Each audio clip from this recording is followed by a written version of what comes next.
E pas kemi ditur gabim, okulisti kirurg paralajmëron. Kujdes me kamomili në sy, është njësoj si u andaloj në mënyrë rigoroze përdorimin e kamomilës sepse i ftuar në një mision.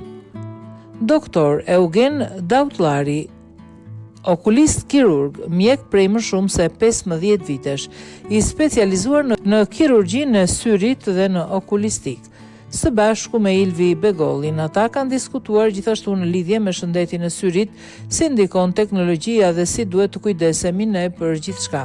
Gjatë intervistës, Ilviu e pyeti në lidhje me kamomilin që përdoret zakonisht për të shplar syt, sa i nevojshëm është në përdorim dhe a ka efekt. Doktori shpjegoi gjithashtu, duke thënë se unë në praktikën time u andaloj në mënyrë rigoroze përdorimin e kamomilës.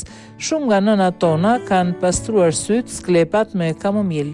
Në vetvete kamomila nuk është i keq, por çaj apo për të pastruar lëkurën, por kur lagështia uji hyn në sy, me shije kamomili apo shije tjetër ose në dush kur ne hapim syt. Nga që uji nuk ka pH-in e lotit që prodhon syri, e irriton dhe krijon një edem të epitelit të kornes dhe me hapjen, mbylljen dhe fërkimin e syve, ne mund të shkaktojmë plagë të vogla. Këto lloj plagësh nuk na lën të flejmë gjumë, na djegin syt, na shpojnë ose na duket sikur kemi një qerpik në sy. Gjithashtu, okulisti kirurg shtoi se në të njëjtën mënyrë vinë edhe pacientët që i hyjnë nashkla ose mekanikët që punojnë me gur fleksibël.